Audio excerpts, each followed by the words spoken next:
Hello and welcome to The Menu, Monocle Radio's food and drink programme. I'm your host, Chiara Rimella. Coming up, we learn what it takes to update a restaurant for a new generation. Mangal means to barbecue, so it's a fundamental part of what we do. Every dish we produce, we try to implement some element of grill cooking. Also on the programme, we pop open the lid on the world of honey. All that here in The Menu on Monocle Radio. Family-run restaurants mean something profound and personal to the people who grew up in them. In hospitality, perhaps more so than other industries, so many of the institutions that we love in our cities belong to fathers, mothers and children who have poured their entire lives into the endeavour. In London, Mangal 2 was originally founded in 1994 by Ali Dirik and was, at the time, the first Turkish restaurant of its kind in the city. From its perch in the boisterous neighbourhood of Dalston in North London, it became a beloved classic for many residents, which is why Ali's sons Ferhat and Sertaç's decision to mix things up once they took the reins took many people, including their own father, by surprise. But having transformed into an accomplished modern Turkish restaurant, Mangal 2 has found renewed status in the capital, all the while remembering the roots of its success. Now, the brothers have written Mangal 2, Stories and Recipes, a book to celebrate both the beginnings and present of the restaurant. In it, Ferhat writes passionate odes to his neighbourhood, his father's commitment and his attachment to the space itself. He joined me in the studio to discuss how tricky but important it is to manage generational handovers in the kitchen. I started by asking him what Mangal cooking is and where Mangal 2 began. Mangal means barbecue in Turkish, and my dad, Ali Dirik, he brought the first ocakbaşı, which is an indoor barbecuing style that you find throughout Turkey, over to the UK. He opened Mangal 1 in, I believe, 1990. Then he opened Mangal 2 around the corner in 1994. And at the time, he wanted a sort of more expansive menu, slightly more formal setting with like tablecloths and waiters in shirts and ties. And then subsequently he sold Mangal 1. We've kept Mangal 2 as a family and sort of retained it since. It's our 30th year this year as well, so it's been quite a journey. Well, this book and the restaurant is such a family story. Yes. And Mangal 2, the way that it is now, is quite different to the way that it was. Mm-hmm. How sudden was the transformation? How long did you have to plant the seeds for it? Because you did run the restaurant for a while after your dad retired in its kind of original concept, right? I did. I sort of took over in 2015, though I'd been working there, practically most of my life anyway, but I always dabbled in other sort of industries and careers. But I sort of made a conscious choice to take over the reins in 2015 as my dad was sort of reaching retirement, and I sort of just tried to upkeep the standards and the sort of format and offering. There was a long-term intention with my brother, who was sort of getting older, and we were both expanding our interest in food and food culture and what it means to us and our identity. So we started having discussions about our long-term plans with which direction to take our culinary intentions. We weren't absolutely convinced it would be at Mangal 2. But then when the sort of pandemic hit, it felt like an opportune moment to implement our vision at our base, because we'd sort of had a reset. Staff left, we were closed for months, as was, everywhere else. And we didn't have any other sort of capital to uproot elsewhere anyway, so we just wanted to organically implement those changes at our home. And that sense of home is really quite poignant and important to the identity of the place, right? Like, could a restaurant like Mangal 2, in the way that it is now, exist anywhere other than Dalston in a way? Yeah, that's a very fair question, because I also feel that it probably couldn't. It's quite idiosyncratic in its location, in that it's in a strip full of Turkish restaurants in the melting pot of East London. So almost our environment forced us to change as well, due to the sort of intensity of competition and sort of like replicable similar restaurants with similar offerings. That definitely pushed us with our creative vision as well. Well, we've talked a lot about business, but there is so much about memories and families in surely the introduction to this book. I'd like to talk about your first memories of working in a restaurant, and Yeah. what led you there and what made you fall in love with spending time there? I just wanted to spend time with my dad. He'd work sort of 6.5 days a week, and I guess it was the only way I could schedule in time to be around him. I'd wake up to go to school, he'd be asleep. I'd come home from school, he'd be at work. He'd come home at past midnight throughout the week. So it was sort of a way to have a father figure and spend time with him. And then that grew in itself with my sort of attachment to the restaurant industry and particularly our restaurant. What kind of food memories do you have of that time? What kind of dish do you remember from the menu of that time, of being very proud of serving or being involved in, and what kind of taste reminds you of that specific time? So at the time, the menu was so vast. We had over 80, 90 items on the menu, and we had a downstairs kitchen as well as having a big ocakbaşı Mangal grill on the ground level entrance. That was the forefront of the restaurant. But being young, being 11, I was sort of sent to work underground.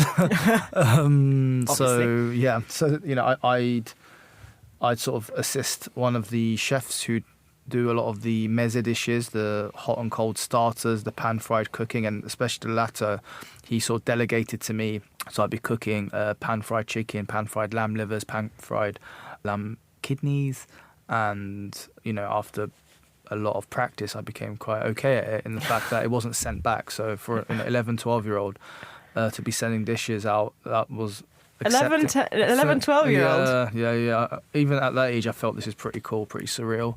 But it was great practice. And though I never sort of pursued a career as a chef, it definitely was my first sort of entry into the restaurant world. And I definitely caught the bug there. Well, there's a lot of family histories in restaurants, and the moment of kind of generational exchange does happen in these types of businesses. How tricky was it for your dad to let go, and how resistant was he to the new identity of Mangal 2? So I spent many years working with my dad, and he was at the time a pioneer because he brought the first ocakbaşı, as I mentioned, into the UK, and his menus were lauded and there were a lot of accolades. But I felt by the time I was sort of involved with the restaurant became a bit stagnant in its approach. So every suggestion that I had, which in hindsight wasn't that revolutionary, was met with a lot of fears and kickback and resistance. So it was definitely challenging to sort of implant my own vision, however sort of muted that was compared to what we later achieved. But then it got to a point where he sort of, as he reached retirement, as I reached sort of like my mid-20s, I very much took over the reins and could slowly make changes without a lot of sort of collaboration, as he wasn't very involved. And then my brother came and worked at the restaurant for a couple of years before he went to Copenhagen on his sort of journey to becoming a really technically gifted, talented chef. So we worked together as well. And by the time he came back from Copenhagen, my dad was pretty much not very involved, though we did discuss our plans with him, and he did have his fears, by which point it was just more of a sort of family discussion and less like a business sort of meeting that we'd have about the changes and our approach. How much of the food that you serve now at Mangal 2 is modern Turkish? How much of it is British?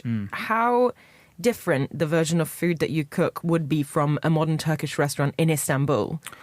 I have this viewpoint where it makes a lot of sense for previous generations to offer ethnic cuisine because they immigrated from X country or Y country directly to the UK and wanted to showcase their kitchen, their food offerings. But then when you're sort of second generation, like myself and my brother, it becomes less, for me, it becomes slightly less authentic, having grown up in London, to strictly abide by Turkish principles. I wanted, and Sertaç also wanted, more of a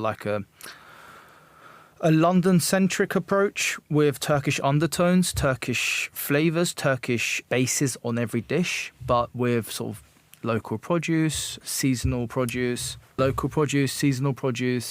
and that in itself evolved into its own food language that we offer today. I don't try to pigeonhole what the restaurant is in one certain camp, but it's an amalgamation of like everything we were raised around and how we identify ourselves. How important is the grill in all of this? Because, Yes. you know, the recipes are astonishing, but are they easily replicable by little old me at home if I don't have a full setup? Yeah. And how integral is the grill to the restaurant, and how do you feel about it? How emotionally connected are you to it? The book is called Mangal. So Mangal means to barbecue. So it's a fundamental part of what we do. Every dish we produce, we try to implement some element of grill cooking. Even if it's the tea we serve, we grill the tea leaves. So, you know, if you buy this book and you don't have access to a barbecue, you might be a little bit disappointed. Yeah. But, you know, our first Amazon book review came out and it was 2 stars because it said that the book is very much geared towards barbecue cooking, and you can't really respond to Amazon reviews, but it's in the name. It's a bit of a giveaway. So I feel like, yeah, many more individuals will be well versed in what to expect with a name like Mangal in the book. Also, we should talk about one of the things that you did do at the restaurant when you were still working there before it kind of transformed was run possibly London's funniest restaurant Twitter account, famously. And friends have your wonderful T-shirt that says, "Love kebabs, hate racism." How important is irony in what you do as well? Yeah, I mean, I've always had an interest in creative writing, so taking over the Twitter account and writing irreverent sort of satirical content felt very natural to me, though, you know, it wasn't very common. It wasn't the go-to approach for many restaurants that had very sort of sanitized campaigns and voices. I've always been someone who's not really afraid to be myself. I think that very much translated onto my tweets. I never had grandiose like ambitions to be labeled in any such way through the Twitter account, but I also wanted the restaurant to carry a voice that by extension was my own. And I'm quite happy with the tweets. Yeah. I didn't continue it as I became a bit older and matured, but it was an integral part of the restaurant's cultural growth. Being in Dalston, being a restaurant called Mangal 2, there's a lot of irony there, a lot of content to create something relatively funny, not take itself too serious. And once I tested the waters a bit, I just ran with it, and it felt like a natural thing to do at the time. I'm glad that there are some tweets in the book, actually. Just a small selection, but you could have just published a whole book of aphorisms just taken from the account. I do want to also zoom in on the word kebabs, because in the introduction also you talk about how at some point you felt like you had to move the restaurant away from the kind of kebab culture of some of the cheaper counterparts that were around you, and the BYOB culture, and the fact that it was kind of trying to push the price down, etc. Yeah. But then at the same time, you do inhabit that word with such pride, because you do have the T-shirts that say "Love kebabs." So what does that identity mean to you? How do you relate to the kebab as a specific culinary product, and everything that it means for everyone in so many different contexts? I mean, for me, fundamentally, anything that's skewered or over charcoal could be a kebab. That's the fundamental principle behind it. Or on a doner, on a rotating, doner. But I mean, personally, I love a kebab. And to this day, when I feel nostalgic for the past and the things that I grew up eating, I eat around, very frequently. But I guess the sort of the creative vision and the direction we undertook was also mostly driven by Sertaç, as he was growing in confidence and I guess testing out his own vision as a chef. So in an area where we are inundated with kebab options, it felt like the right environment for him to also to grow, to push boundaries with his understanding of it and my understanding of it, and it sort of evolved in that sense. But I don't for me, a kebab is not a derogatory term. It's a very much a food item that I view with pride. I think anything tastes better over charcoal, and I'm a big advocate for kebabs. Well, there is something really beautiful about the fact that still when you walk into Mangal 2 now, it's very much a grill place. Like it hits you in the face. Yeah. So how important was that for you? Because famously when you walked in the past, the grill was out there and it was such a spectacle. Yeah. So many people operating in this dance, in this like overwhelmingly hot dance. Yeah. Like how important was maintaining that aspect of kind of transparency with the dining room as well, and a little bit of chaos to it as well? Well, it's a theatre. We didn't want to lose our stage, and our stage is the Ocakbaşı Grill. We pushed it back towards the wall just for practicality reasons and to have chefs standing rather than sitting. But you can't have Mangal without an Ocakbaşı, and it's, as you say, it's a spectacle. It's its own thing, and we honour it. We're very much proud to have it. So there's heaps of recipes in the book, but if you had to pinpoint a couple that really speak to you in terms of the things that you've achieved and the place that the restaurant has got to, and also things that you think would be genuinely interesting for people to make at home, where would you direct us? This is always the hardest question, actually. Yeah, I mean, to be honest, I don't want to make the recipes about myself because they are historically my dad's recipes and Sertaç's recipes. So I'll try to speak on their behalf, but I feel like the bread, the sourdough pide, is a very fundamental part of what we do. And the process and the journey Sertaç and the chefs undertook to get that perfect bread is very, very much a key part of what we do today.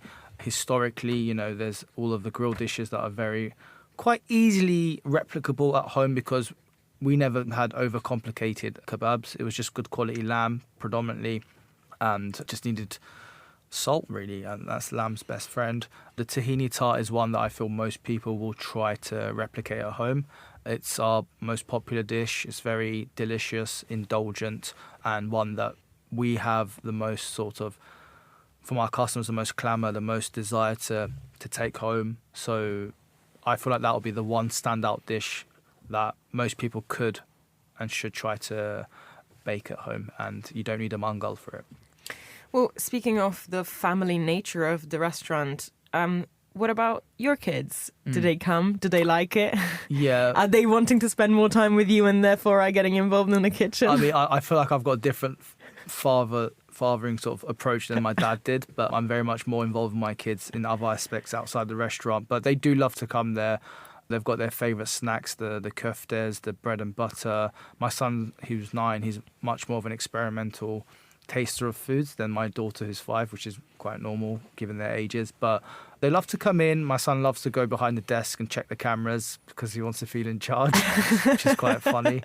But yeah, they're very comfortable there. They really like to come there. It's always a bit of a spectacle when they come. I try and invite my friends as well. We always tend to have these big feasts together, which turn into 3-hour-long moments of carnage. But no, it's good. I'm glad that they'll have those memories when they're older of being, at their dad's restaurant. It was a very formative experience for me, and I hope it will be for them too. That was Ferhat Dirik speaking to me at Midori House. This is the menu. Now it's time for the week's top food and drink headlines. Here is Monocle's Maisie Ringer.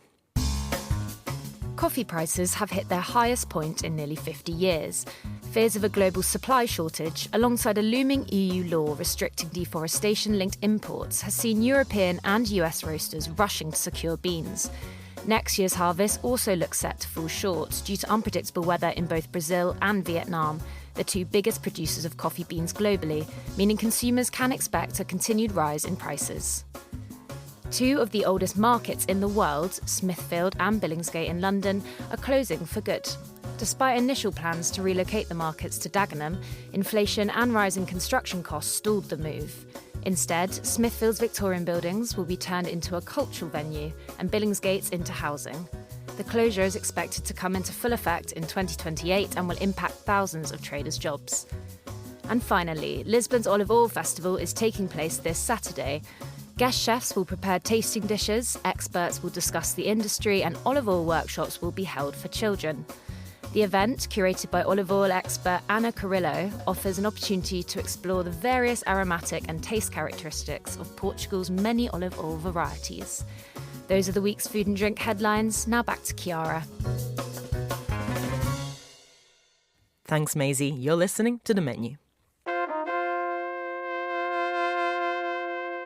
Thyme, lavender, clover or sage, if you've ever tried honey that bears the name of different plants on its label, you'll know that the taste of this sticky delight can change quite dramatically depending on how the bees have been feasting to make it. It makes sense then that honey should benefit from a sommelier-like approach, just like wine does. After all, it also is a representation of the terroir it comes from. Some countries may be more famous than others for their honey production, from Greece to New Zealand, but the tradition of beekeeping and harvesting honey is a time-honoured practice that can be found throughout the globe. Author Marina Marchese decided to chart the different varieties of the sweet stuff across borders in her new book, The World Atlas of Honey. I spoke to her about what led her to her passion for beekeeping and to this encyclopedic project. I came from the arts. And I had a pretty good career as an illustrator and a designer from Connecticut, but I lived in New York and worked there for about 8 years. And after a while, I came back to Connecticut. Things had changed in the industry. It was kind of expensive to be in New York. And I was just ready for a change. So I came back to my home state of Connecticut, and I met a neighbor who had bees, and they invited me to their house. And at the time, I didn't know anything about bees. I was, like most people, afraid of bees. And it was just really kind of a fascinating opportunity to go visit bees and have a beekeeper open up the hive. The first thing that struck me is the bees were very calm. And he told me about everything that was going on. And I got to taste the fresh honey out of the hive that day. And it was just nothing like I had tasted before, nothing that I had imagined. It was just so complex and flavorful. So I ended up getting a hive of bees as a hobby. I really had nothing to do out here. I was just, learning about nature and, this new house that I was in. So I got my first hive of bees, and I really fell into a rabbit hole. I joined the local bee club. I met beekeepers. I started harvesting my own honey, and I was traveling and trading honey and meeting beekeepers, and friends were bringing me honey. And at one point I had about 75 to 100 jars of honey from all around the world, from different places with beautiful labels and colors and textures. And I had no words, or I had no tools how to talk or even appreciate the honey. And I started searching for people that knew about honey. And I went to beekeepers, and I found that there was no resources to learn about honey. But most shocking was there was very little interest in anybody exploring honey or guiding me to learning about the honey or talking or describing it.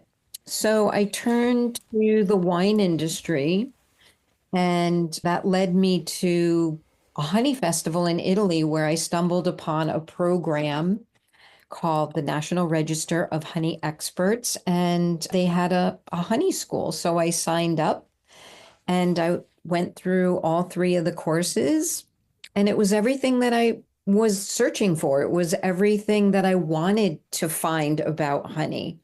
So it turns out that Italy has been doing this work with honey for over 40 years. And it's similar to as if you went to wine school to become a wine expert. You can become a honey expert. I think that's really fascinating, the parallel between wine and honey, because actually when you think about it, they are just as connected to the land as each other, really. They're as connected to the vegetation around it, as it's connected to the soil. So you call yourself a honey sommelier, but can you tell us, please, how did you learn to recognize the terroir in all these honeys, and how important is it in the final taste of the honey? Well, The training in Italy is very, very academic. And basically, when you take this class, you are training using the same methods of sensory analysis that is used for wine or olive oil tasting. So basically, we're learning how to look, smell, and taste and evaluate honey. But in order to complete the course, you must be able to identify 18 different honeys from different botanical sources by smell and taste alone. So you truly are a sommelier of honey. And, we continue practicing and we continue to discover new honeys. But the connection between honey and the land and the environmental variables, the soil, the weather, the climate, the rain, the sun, these are all affecting the final product of honey exactly in the same way that all other artisan products produced in nature. And there's still a lot that we don't know about honey and the botanical sources. And it's an ongoing research of, exploring and discovering new honeys and how the environment, affects the qualities or the sensory characteristics of honey. I'd like to move to the book itself because I find it interesting that you've decided to take this tack on the subject. The book is called The World Atlas of Honey, and you do a bit of a history of honey itself, some details on its production, but then you really dive into all of the different countries around the world where honey is produced, and it is so many of them. I suppose what led you to this approach, and also how amazing is it that this specific product can span so many different countries, so many different traditions, and still be itself? And how many differences are there in the approaches across all the different countries? Well, honey is a product of the botanical source. And we know that there are hundreds and even thousands of plants and flowers around the world that produce nectar for honey making. Plus, you add in all those environmental variables, the soil, the climate. So we end up with hundreds of thousands of different honeys. Most of them are unknown and undocumented. But in the book, I explore the most important honeys or nectar sources in those regions and countries. And it's not possible really to document every single honey because bees are visiting different flowers. Different flowers are blooming in different regions, even at different seasons of the year. So depending upon what the bees are doing, what is blooming, and what is going on in that region at that specific moment in time, we get a sort of a snapshot of that region and the honey that's happening at that very moment. And what's even more exciting is that it may never happen that way again because of all of the changes in environment that's happening. So there's just endless honeys to taste. And the book is just really touching the surface of what is out there. In the book, you visit so many different countries, but obviously there are some of them that may be more well-known, at least internationally, for their honey production. I'm thinking, for example, about Greece or New Zealand. Why are these countries so special in their production? And also, are there more countries that are, in your eyes, more underrated, but where the honey truly is exceptional? And this book perhaps led you to realize that there was so much to be discovered in some specific countries. Yeah, well, there are some honeys that have great stories because maybe they became very popular through a honey company or they became well known for some kind of a plant. And then there's other honeys that don't get a lot of sort of, star quality, but they're exceptional. So it really depends on the country. It really depends upon the marketability and how it's distributed throughout the world. So it really changes. But one thing for sure is that we see a lot of imported blended honey throughout the world on a commercial level, which is a completely different product than the fine quality honeys that are made by beekeepers around the world. So There is a big difference. And again, it really depends on the country, the availability, and the distribution of that honey that gives it its notoriety. That was Marina Marchese. Her book, The World Atlas of Honey, is out now. And that's all for this edition of The Menu. Remember that we are back with a new episode again on Friday at 2000 London time. That's at midday in San Francisco. Also, don't forget to tune into our spin-off show Food Neighborhoods for a tour of some of the world's tastiest destinations. I am Clarimella. This programme was produced by Monica Lillis and our sound engineer was Flynn Simons. Thanks for listening, and until next week.